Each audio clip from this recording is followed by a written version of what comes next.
Hello, সম্মানিত সারা বিশ্বের মুসলিম জাতির প্রতি রইল আসসালামু আলাইকুম। হিন্দু জাতির প্রতি রইল আমাদের পক্ষ থেকে আদাব ও নমস্কার। অন্যান্য জাতির প্রতি রইল আমাদের পক্ষ থেকে আন্তরিক শুভেচ্ছা ও ভালোবাসা। আজকে আমি যে বিষয়টি আপনাদের সামনে তুলে ধরতে যাচ্ছি সেটা হলো আমাদের কবিরাজদের ব্যাপারে কিছু কথা বলতে চাই। সেটা হলো, ভাই আপনি কবিরাজি বিদ্যা শিখেছেন, কবিরাজি করেন, মানুষের কাছে টাকা পয়সা নেন, কিন্তু এমনটা করিয়েন না যে যেটা হবার নয় সেটাও আপনি করে দিচ্ছেন। এভাবে 1 ঘন্টা 2 ঘন্টা 3 ঘন্টা 12 ঘন্টা 24 ঘন্টার সময় নিয়ে মানুষের কাছ থেকে টাকা হাতিয়ে নিচ্ছেন। এটা কিন্তু একেবারে ঠিক না। দুনিয়াটা একদিনের না। আজকে আপনি জীবিত আছেন, কালকে মারাও যেতে পারেন। আপনি যে একজন মানুষের কাছ থেকে টাকা পয়সা নিচ্ছেন, এই যে টাকা পয়সাগুলো নিয়ে আপনি খাচ্ছেন বা অনেক কিছু করতেছেন, ভোগ করতেছেন, একদিন কিন্তু এই টাকা পয়সার হিসাব ঠিকই আপনাকে দিতে হবে। ইহকালে না দিলেও পরকালে আপনাকে সেই হিসাবটা দিতে হবে। আপনি মৃত্যুর পর একজন ব্যক্তির কিছু টাকা পয়সা খেয়েছেন, সেটা কিন্তু হাসরের ময়দানে আপনাকে ছাড়বে না, আর সেই ব্যক্তি আপনাকে মাফও করবে না। কেননা আপনি তাকে কাজের কথা বলে টাকা নিছেন, তারপরে যতটুকু সম্ভব যেভাবে সম্ভব চিট করেছেন। আপনাদের মতো 2-1 জন প্রতারকের জন্য সারা বিশ্বে, সারা বাংলায় আজকে কালো ছায়া নেমে এসেছে, কবিরাজদের নামে আধার নেমে এসেছে। কেন ভাই? আমরা কি দোষ করেছি? কর্ম করার মতো অনেক রাস্তা রয়েছে ভাই। যে যেটা কর্ম শিখেছেন সে কর্মটাই করবেন।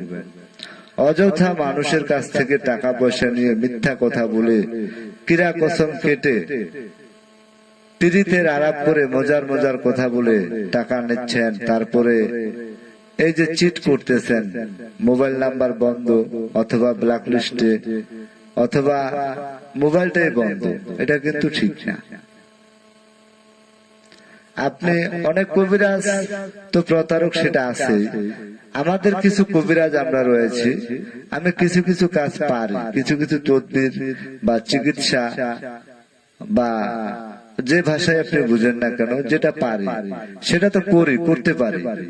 কিন্তু হয়তো দেখা গেল আজকে আমি একটা কাজ পারি না, সে কাস্টমারটা আমার কাছে এসেছে বা আমার বাড়িতে এসেছে বা আমার মোবাইলে কল দিয়ে পরামর্শ করেছে। আমি কিন্তু যেটা আমার দ্বারা সম্ভব না, আমি সরাসরি বলে দিই, ভাই আমি এই কাজটা করতে পারি না বা এটা আমার পক্ষে করা সম্ভব না, আপনি অন্য কোথাও চেষ্টা করেন।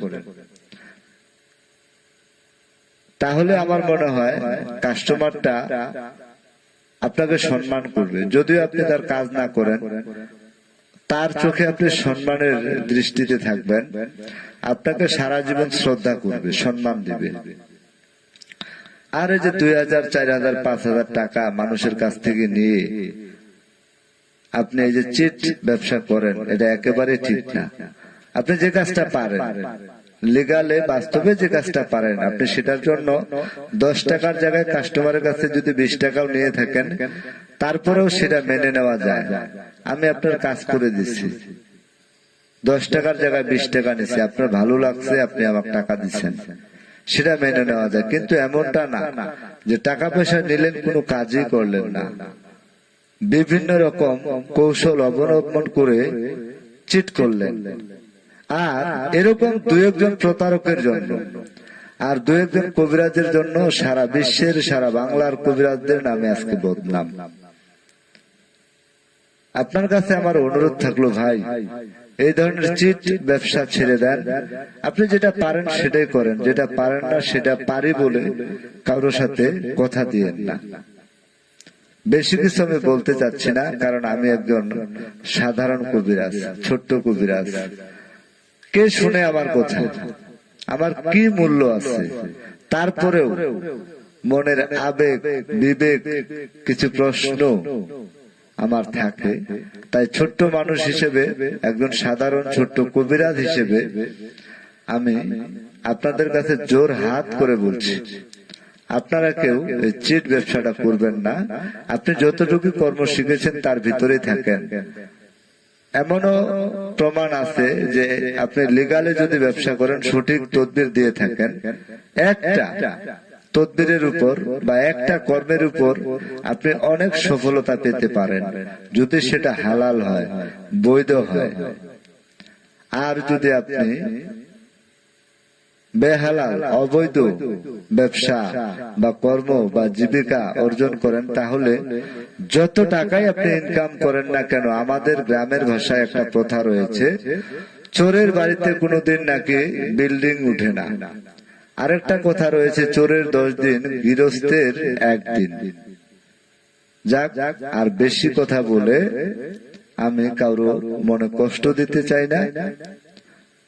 সারা বিশ্বের যত ধর্মের, যে কোনো ধর্মের, যে কোনো ধরনের কবিরাজদের সকলের প্রতি আমার রইল আসসালামু আলাইকুম। এবং সবার প্রতি আমার অনুরোধ থাকলো, আপনি নিজেও ভালো থাকুন, সুস্থ থাকুন, আরেকজনকে ভালো থাকার জন্য সহযোগিতা করুন। আর একজনের জন্য যেন 10 জনের বদনাম না হয়, এই সমস্ত কবিরাজের প্রতি থেকে যেন আস্থা উঠে না যায়। এই জন্যই আমি এত কথা বললাম। আমার কথাবার্তায়, চাল চলনে যদি কেউ আঘাত পেয়ে থাকেন, তাহলে ক্ষমার দৃষ্টিতে দেখবেন। ভুল ত্রুটি মার্জনীয়। খোদা হাফেজ।